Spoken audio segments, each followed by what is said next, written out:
जय श्री कृष्णा। राधे राधे दोस्तों, स्वागत है आपका अपने चैनल पर। आज हम लेकर आए हैं आपके लिए शिवरात्रि व्रत कथा। तो हर हर महादेव। आप सभी श्रद्धालु भक्तों को सावन मास की पावन हार्दिक शुभकामनाएं। सावन शिवरात्रि का यह शुभ पर्व भगवान भोलेनाथ की विशेष कृपा प्राप्त करने का अमोघ अवसर होता है। यह वह दिव्य रात्रि है जब शिव भक्ति का प्रत्येक पल अमृत के समान फलदायी होता है। सावन मास की शिवरात्रि की कथा अत्यंत दिव्य और रहस्यमयी है। यह वह काल होता है जब देवों के देव महादेव की उपासना विशेष फलदायक मानी जाती है।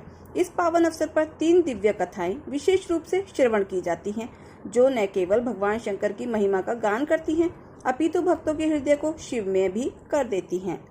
पहली कथा है शिव पार्वती विवाह की, जो हमें आदिशक्ति और शिव की आध्यात्मिक एकता का बोध कराती है। दूसरी कथा है समुद्र मंथन की, जिसमें शिव जी द्वारा हलाहल विष पीकर संपूर्ण सृष्टि की रक्षा करने की अद्भुत करुणा और त्याग का चित्रण होता है। तो आप इन कथाओं को श्रद्धा और भक्ति के साथ सुने, क्योंकि यही शिवरात्रि की वास्तविक साधना है। प्राचीन काल में सती, जो भगवान शिव की पत्नी थी, उन्होंने अपने पिता दक्ष प्रजापति द्वारा भगवान शिव का अपमान सहन न कर पाने पर अपने प्राण त्याग दिए थे। सती का शरीर जब अग्नि में जल रहा था, तब भगवान शिव का क्रोध 7 लोकों में फैल गया। उन्होंने सती के मृत शरीर को कंधे पर उठाकर संपूर्ण सृष्टि में भ्रमण किया। संसार की गति ठहर सी गई थी। तब भगवान विष्णु ने अपने सुदर्शन चक्र से सती के शरीर को खंड खंड कर दिया और जहां जहां उनके अंग गिरे वहां शक्ति पीठों की स्थापना हुई। इसके बाद शिवजी हिमालय पर जाकर गहन तप में लीन हो गए। समय बीतता गया और सती ने अगले जन्म में हिमवान और मैना की पुत्री के रूप में पार्वती रूप में जन्म लिया। पार्वती के जन्म के समय ही आकाशवाणी हुई कि यह कन्या ही शिव को पुनः पत्नी रूप में प्राप्त करेगी और संसार की कल्याणी बनेगी। बाल्यकाल से ही पार्वती का मन शिव भक्ति में लग गया। वे शिवलिंग पर जल चढ़ाती, बेलपत्र अर्पित करती और ओम नमः शिवाय का जाप करती। जब वे यौवन में पहुंची, तब नारद मुनि ने माता मैना और हिमाचल को बताया कि यह कन्या स्वयं शिव जी की वामांगी बनेगी, परंतु इसके लिए इसे कठोर तपस्या करनी होगी। तब पार्वती के ने वन को गमन किया और वर्षों तक कठोर तप किया। उन्होंने अन्न जल फल सभी त्याग दिए, केवल वायु सेवन कर तप करती रहीं। उनके शरीर पर धूल जम गई, केश उलझ गए, लेकिन मन शिव में अटल रहा। देवताओं ने भी शिव से प्रार्थना की कि वे पार्वती का तप स्वीकार करें, क्योंकि यही शक्ति है जो सृष्टि को संतुलन में रख सकती है। तब शिव जी ने ब्राह्मण का वेश धारण किया और पार्वती के पास पहुंचे। उन्होंने कहा, हे कन्या, तुम किसके लिए यह कष्ट सह रही हो? पार्वती ने कहा, मैं शिव को अपना पति बनाना चाहती हूँ। शिव ने कहा, वो शमशानवासी, भूत प्रेतों के स्वामी, जटाजूटधारी, असामान्य वेश में रहने वाले हैं। क्या तुम उन्हें अपना पति बनाना चाहती हो? पार्वती ने दृढ़ता से कहा, हाँ, मैं शिव को ही अपना सर्वस्व मानती हूँ। वे ही सृष्टि के आदि और अनंत हैं। शिव इस भक्ति से प्रसन्न हो गए और प्रकट हो गए। उन्होंने पार्वती को स्वीकार किया। देवताओं ने विवाह की योजना बनाई। ब्रह्मा, विष्णु, इंद्र और समस्त ऋषि मुनि उत्सव में सम्मिलित हुए। चारों वेदों के मंत्रों के साथ विवाह की तैयारी हुई। पार्वती पर फूल बरसे, अप्सराओं ने नृत्य किया और गंधर्वों ने गान किया। कैलाश से शिव जी की बारात चली, जिसमें भूत प्रेत, योगी, नाग, गण, राक्षस और विविध प्रकार के अद्भुत प्राणी शामिल थे। यह दृश्य अद्वितीय था। कोई रथ पर, कोई पैदल, कोई उल्टा चल रहा था, कोई नाचते हुए बढ़ रहा था। शिवजी स्वयं बाघ की खाल धारण किए भस्म लपेटे, जटाओं में गंगा और चंद्रमा लिए हुए, त्रिशूल धारण किए नंदी पर सवार होकर चल रहे थे। माँ मैना जब बारात देखती है तो भयभीत हो जाती है और सोचती है, क्या मेरी सुंदर पुत्री का विवाह इनसे होगा? तब नारद मुनि समझाते हैं कि शिव का यह रूप केवल बाहरी है, वे तो साक्षात परब्रह्म है। जब विवाह स्थल पर शिव पहुंचे, तब विधि पूर्वक सप्तपदी हवन और वैदिक मंत्रों के साथ शिव और पार्वती का विवाह संपन्न हुआ। पार्वती ने शिव के बाएं अंग में स्थान पाया और शिवा बन गई। शिव के बिना अधूरे शिव को पूर्णता देने वाली ब्रह्मा ने कहा कि अब सृष्टि संतुलित होगी, क्योंकि शिव और शक्ति का संगम हो चुका है। यह विवाह केवल 2 आत्माओं का नहीं, बल्कि सृष्टि के 2 आधारों, चेतना और ऊर्जा का योग है। तभी से हर वर्ष शिवरात्रि के दिन शिव पार्वती विवाह का स्मरण किया जाता है। यह विवाह हमें सिखाता है कि सच्ची भक्ति, निष्ठा और तप से हम भगवान को प्राप्त कर सकते हैं। पार्वती ने हमें यह शिक्षा दी कि नारी की शक्ति में यदि संकल्प हो तो वह स्वयं भगवान को अपने प्रेम में झुका सकती है। और शिव ने यह बताया कि जो भक्ति में निष्कलंक होता है उसे वे स्वयं अपनाते हैं। इस दिव्य मिलन को जो स्मरण करता है उसकी समस्त मनोकामनाएं पूर्ण होती हैं। विवाहित स्त्रियां सौभाग्य की कामना करती हैं और कन्याएं शिव जैसे वर की प्राप्ति हेतु यह कथा सुनती हैं। अंत में यह कथा यही कहती है कि प्रेम यदि निष्कलंक हो तो स्वयं शिव भी झुकते हैं और शक्ति यदि समर्पित हो तो वह सृष्टि का आधार बन जाती है। हर हर महादेव।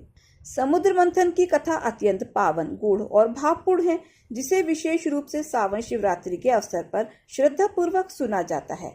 यह कथा सृष्टि की गहराइयों में छिपे उस रहस्य को प्रकट करती है जिसमें देवों और असुरों के साथ मिलकर अमृत प्राप्ति के लिए समुद्र का मंथन किया और जिसके मध्य में भगवान शिव का त्याग, तपस्या और करुणा जगत के कल्याण का आधार बनी। एक बार जब महर्षि दुर्वासा ने इंद्र को एक दिव्य पुष्पमाला प्रदान की, परंतु इंद्र ने उसका अपमान कर उसे अपने हाथी ऐरावत के मस्तक पर रख दिया, जिससे महर्षि कुपित हो गए और उन्होंने इंद्र को श्राप दिया कि तुम्हारा ऐश्वर्य नष्ट हो जाएगा। इस श्राप के कारण इंद्र, देवगण स्वर्ग से दुर्बल हो गए और असुरों ने उन्हें पराजित कर त्रिलोकी पर अधिकार कर लिया। दुखी होकर देवगण ब्रह्मा जी के पास गए और उन्होंने देवों को लेकर भगवान विष्णु की शरण ली। श्री हरि विष्णु ने उपाय बताया कि अमृत से ही स्थायी बल संभव है, अतः समुद्र मंथन किया जाए जिससे अमृत प्राप्त हो। लेकिन मंथन इतना सरल नहीं था, इसमें असुरों को भी सम्मिलित करना होगा, क्योंकि देवगण अकेले समुद्र मंथन की शक्ति नहीं रखते थे। भगवान विष्णु की युक्ति से असुरों को अमृत का लालच दिया गया और देव असुर दोनों मंदार पर्वत की मथनी और नागराज वासुकी को रस्सी बनाकर समुद्र मंथन के लिए प्रस्तुत हुए। परंतु जब मंदार पर्वत को समुद्र में डाला गया तो वह डूबने लगा। तब भगवान विष्णु ने कच्छप अवतार धारण किया और कछुए के रूप में समुद्र के तल पर जाकर उस पर्वत को अपनी पीठ पर स्थिर कर दिया। इसके बाद समुद्र मंथन का प्रारंभ हुआ और जैसे जैसे मंथन हुआ, अद्भुत दिव्य रत्न, औषधियां, चंद्रमा, ऐरावत हाथी, उच्च श्रवा घोड़ा, अप्सराएं, कामधेनु, पारिजात वृक्ष, लक्ष्मी देवी और अंत में हलाहल विष प्रकट हुआ। यह विष इतना घातक था कि उसकी ज्वाला से तीनों लोग जलने लगे। देवता, असुर, ऋषिगण सभी भयभीत हो गए। तब सब भगवान शंकर की शरण में पहुंचे। भगवान शंकर ने लोक कल्याण के लिए उस महाविष को अपने कंठ में धारण कर लिया और नीलकंठ कहलाए।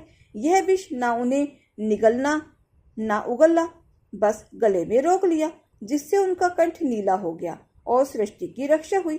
यह त्याग, यह समर्पण, यह करुणा ही भगवान शिव की महानता का प्रतीक है।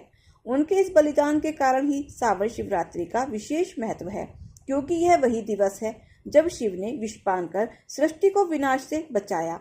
विषपान के बाद भगवान शिव ध्यानस्थ हो गए और उनकी तपस्या से त्रिलोकी में शांति फैल गई। इसके बाद मंथन जारी रहा और अंत में धन्वंतरी अमृत कलश लेकर प्रकट हुए। इस अमृत को लेकर देव असुरों में विवाद उत्पन्न हुआ। तब श्री विष्णु ने मोहिनी रूप धारण कर असुरों को मोहित किया और देवताओं को अमृत पान कराया। इस प्रकार देवताओं को पुनः बल प्राप्त हुआ, स्वर्ग की प्राप्ति हुई और सृष्टि का संतुलन फिर से स्थिर हुआ। इस संपूर्ण घटना में सबसे अधिक महान और पुण्यकारी कार्य भगवान शिव का था, क्योंकि उन्होंने अपने प्राणों की परवाह किए बिना केवल विश्व की रक्षा के लिए वह विषपान किया, जिसे मृत्यु का द्रव्य माना जाता था। इसीलिए सावन मास की शिवरात्रि को महाशिवरात्रि के समान पूज्य माना गया है। इस दिन भक्तजन जलाभिषेक, बेलपत्र, धतूरा, आग के पुष्प और रुद्राभिषेक द्वारा भगवान शिव की आराधना करते हैं। यह कथा केवल एक ऐतिहासिक या पौराणिक घटना नहीं है। यह हमें यह सिखाती है कि सच्चा त्याग क्या होता है, सेवा कैसी होनी चाहिए और प्रभु के प्रति श्रद्धा कैसी हो। जब हम भगवान शिव का स्मरण करते हैं, उनके इस तप और त्याग को नमन करते हैं, तब हमारे भीतर भी सद्गुणों का संचार होता है। सावन शिवरात्रि का दिन आत्मशुद्धि, भक्ति, तप और शिव को समर्पित होने का दिवस है। जो इस दिन व्रत रखता है, उपवास करता है, शिव मंत्रों का जाप करता है, उसे समस्त पापों से मुक्ति मिलती है, जीवन में सुख, समृद्धि और मोक्ष की प्राप्ति होती है। इसीलिए इस पावन अवसर पर प्रभु शिव का ध्यान करें, ओम नमः शिवाय का जाप करें और अपने जीवन को शिवमय बना लें। एक बार चित्रभानु नाम का एक शिकारी था। वह पशुओं की हत्या करके अपने परिवार का पालन पोषण करता था। एक बार वह एक साहूकार का ऋणी बन गया, लेकिन ऋण समय पर ना चुका सकने के कारण क्रोधित साहूकार ने उसे शिव मठ में बंदी बना लिया। संयोगवश उस दिन महाशिवरात्रि थी। मठ में बंदी रहते हुए वह शिकारी शिव से संबंधित धार्मिक बातें सुनता रहा और वहीं उसने पहली बार शिवरात्रि व्रत की महिमा और उसकी कथा भी सुनी। संध्या होने पर साहूकार ने उसे बुलाया और ऋण चुकाने के लिए पूछा। तब शिकारी ने अगले दिन सारा ऋण चुका देने का वचन दिया। साहूकार ने उसकी बात मान ली और उसे छोड़ दिया।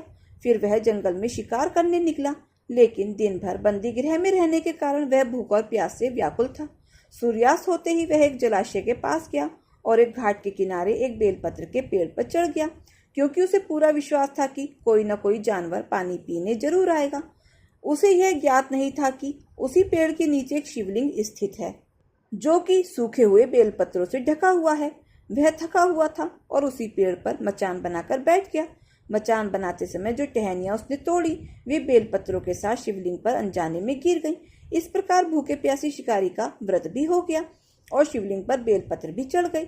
कुछ समय बाद प्रथम पहर में एक गर्भवती हिरणी तालाब पर पानी पीने आई। शिकारी ने धनुष पर बाण चढ़ाया, लेकिन जैसे ही उसने प्रत्यंचा खींची, उसके हाथ से कुछ बेलपत्र और जल की बूंदें शिवलिंग पर जा गिरी और उसकी अनजानी पूजा भी हो गई। तभी हिरणी ने विनती करते हुए कहा, हे शिकारी, मैं गर्भवती हूँ, शीघ्र ही बच्चों को जन्म देने वाली हूँ। यदि तुम मुझे मारते हो तो 2 प्राणों की हत्या होगी। मैं बच्चों को जन्म देकर लौट आऊंगी, तब तुम मुझे मार लेना। शिकारी को दया आ गई और उसने उसे छोड़ दिया। कुछ ही देर बाद दूसरी हिरणी वहां पर आई, जो ऋतुकाल से निवृत्त होकर अपने प्रिय की खोज में भटक रही थी। शिकारी ने फिर धनुष चढ़ाया और कुछ बेलपत्र उन्हें शिवलिंग पर गिर पड़े, जिससे द्वितीय पहर की पूजा भी संपन्न हो गई। उस हिरणी ने भी निवेदन किया, मैं अपने प्रिय से मिलकर शीघ्र ही लौट आऊंगी, तब तुम मुझे मार लेना। शिकारी ने उसे भी जाने दिया। अब शिकारी चिंता में था, क्योंकि 2 बार शिकार खो चुका था। तृतीय पहर की एक तीसरी हिरणी अपने बच्चों के साथ पानी पीने आई। शिकारी ने फिर तीर चढ़ाया, लेकिन जैसे ही वह मारने ही वाला था, उस हिरणी ने भी विनती की, मुझे मेरे बच्चों को उनके पिता के पास छोड़ने दो, फिर मैं लौट आऊंगी। यदि तुम अभी मुझे मार दोगे तो ये बच्चे अनाथ हो जाएंगे। शिकारी को पहले तो क्रोध आया, परंतु हिरणी की वात्सल्य भरी वाणी ने उसके हृदय को छू लिया। उसने तीसरी बार भी शिकार नहीं किया।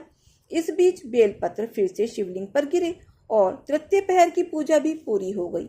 अब अंतिम पहर आ पहुंचा और एक हष्टपुष्ट हिरण पानी पीने आया। शिकारी ने उसे देखकर भी निश्चय किया कि अब यह शिकार वह छोड़ेगा नहीं। जैसे ही उसने तीर चढ़ाया, हिरण ने शिकारी को देखा और कहा, यदि तुमने मेरी तीनों पत्नियों को जीवन दान दिया है तो मुझे भी थोड़ी देर की मोहलत दे दो। मैं उनसे मिलकर शीघ्र ही लौट आऊंगा। यदि तुमने उन्हें मार डाला है तो मुझे भी मार डालो, ताकि मैं वियोग की पीड़ा न सहूं। शिकारी ने पूरी बात उसे बताई। हिरण ने आग्रह किया, जैसे तुमने उन्हें विश्वास दिया, मुझे भी वही भरोसा दो, मैं अवश्य लौटूंगा। इस विनय और सत्य वचन को सुनकर शिकारी का कठोर हृदय पिघल गया। इसी समय कुछ और बेलपत्र और जल शिवलिंग पर चढ़ गया और अनजाने में उसकी चौथे पहर की भी पूजा पूर्ण हो गई। दिन भर उपवास, रात्रि जागरण, बेलपत्र और जल चढ़ाने से उसका हृदय निर्मल हो गया और उसमें भक्ति की भावना जागृत हो गई। उसके हाथ से धनुष बाण छूट गए और आंखों से आंसू बहने लगे। उसने उस हिरण को भी जीवन दान दे दिया। तभी थोड़ी ही देर में वह हिरण अपने पूरे परिवार सहित लौट आया। इस पशुओं की सत्यता, वचन पालन और समर्पण को देखकर शिकारी भाव विभोर हो गया। वह अपने जीवन की हिंसक प्रवृत्तियों पर गिलानी महसूस करने लगा। उसी समय भगवान शंकर अपने गणों सहित प्रकट हुए और शिकारी के पश्चाताप और अनजाने शिव भक्ति से प्रसन्न होकर उसे दर्शन दिए। उन्होंने उसे दिव्य ज्ञान, स्मृति और मोक्ष का वरदान दिया। उसका नाम गुरु रख दिया गया। वही गुरु निषाद राज बना, जिसने आगे चलकर भगवान श्री राम से मित्रता की और उनके वनवास काल में सहायक बना। इस प्रकार जो भक्त सच्चे भाव से शिवरात्रि व्रत करते हैं, उपवास रखते हैं, शिवलिंग पर बेलपत्र और जल अर्पित करते हैं, उन्हें जीवन में भक्ति, शांति और मोक्ष की प्राप्ति होती है। शिव की भक्ति में जो लीन होता है, उनका जीवन कल्याण में हो जाता है। अतः इस व्रत की महिमा अनंत है और इसकी कथा जीवन को दैवीय ऊर्जा से भर देती है। तो सभी प्रेम से बोलो हर हर महादेव। सावन मास की शिवरात्रि पर भगवान शिव की उपासना करने से मनोकामनाएं शीघ्र पूर्ण होती हैं। इसी दिन माता पार्वती ने कठोर तपस्या करके भगवान शिव को पति रूप में प्राप्त किया था।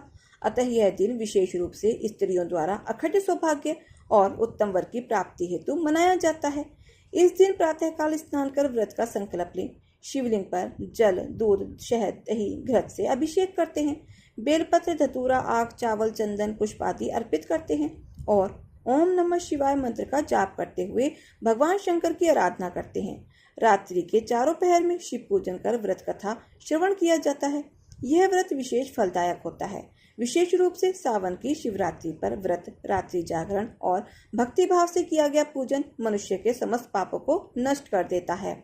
उसे मृत्यु के उपरांत शिवलोक की प्राप्ति होती है। इस दिन जो व्यक्ति सच्चे मन से उपवास करता है, कथा सुनता है और रात्रि जागरण करता है, उसके समस्त संकट दूर होते हैं। यह शिवरात्रि भगवान शिव के आत्मबल, त्याग और सृष्टि की रक्षा के उस अद्भुत उदाहरणों का स्मरण कराती है जब उन्होंने सारा विश्व अकेले अपने कंठ में धारण किया। यह कथा हमें त्याग, करुणा और दायित्व का पाठ पढ़ाती है। सावन मास की शिवरात्रि न केवल व्रत है बल्कि यह एक दिव्य अनुभूति है जिसमें साधक भगवान शिव के साथ तादात्म्य स्थापित कराता है और उनकी कृपा से जीवन के सभी बंधनों से मुक्ति पाता है। तो दोस्तों, अगर ये कथा कहानी आपको अच्छी लगी तो प्लीज़ वीडियो को लाइक, शेयर और सब्सक्राइब अवश्य करें। अपना प्यार और सहयोग दें। मिलते हैं फिर ऐसे ही नई कथा कहानियों के साथ। धन्यवाद। जय शंकर भगवान की जय। ओम नमः शिवाय।